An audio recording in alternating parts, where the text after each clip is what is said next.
CPM Kannur ജില്ലാ സെക്രട്ടറിയുടെ താൽക്കാലിക ചുമതല ടി.വി. രാജേഷിന്. നിലവിലെ ജില്ലാ സെക്രട്ടറി എം.വി. ജയരാജൻ തെരഞ്ഞെടുപ്പിൽ മത്സരിക്കുന്നതിനാലാണ് താൽക്കാലിക ചുമതല കൈമാറിയത്.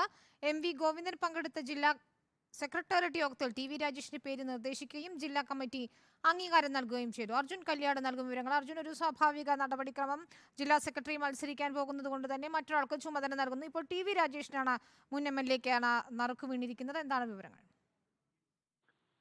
വിനീത, അതായത് സംസ്ഥാനത്ത് 20 ലോക്സഭാ മണ്ഡലങ്ങളിൽ 3 ഇടങ്ങളിൽ CPIM-ന്റെ ജില്ലാ സെക്രട്ടറിമാരാണ് സ്ഥാനാർത്ഥിയായിട്ടുണ്ടായിരുന്നത്.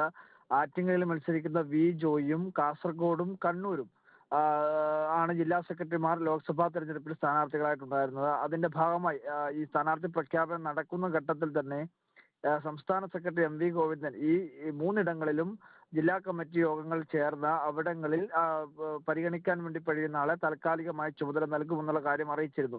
അതുകൊണ്ട് തന്നെ ഇതൊരു സ്വാഭാവികമായിട്ടുള്ള നടപടിയാണ്. എങ്കിൽ കൂടി ഇതിന്റെ ഭാഗമായി MV ഗോവിന്ദൻ തന്നെ നേരിട്ട് ഈ ജില്ലാ കമ്മിറ്റി യോഗത്തിൽ പങ്കെടുക്കുകയും ടി.വി. രാജേഷിന്റെ പേര് ജില്ലാ സെക്രട്ടേറിയറ്റിലേക്ക് നിർദ്ദേശിക്കുകയും അത് പിന്നീട് ജില്ലാ കമ്മിറ്റി അംഗീകാരം നൽകുകയാണ് ഉണ്ടായത്. എന്തായാലും KK രാഗേഷ് ഉൾപ്പെടെയുള്ള ആൾക്കാരുടെ പേരുകളെല്ലാം ഇതിന്റെ ആദ്യഘട്ടത്തിൽ പറഞ്ഞു കേട്ടിരുന്നെങ്കിലും ടി.വി. രാജേഷിലേക്ക് ആക്ടിംഗ് സെക്രട്ടറിയായി ഇപ്പോൾ തിരഞ്ഞെടുക്കപ്പെട്ടിരിക്കുകയാണ് വിനീത. അർജുൻ കല്യാടാണ് കണ്ണൂരിൽ നിന്ന് വിവരങ്ങൾ നൽകിയത്.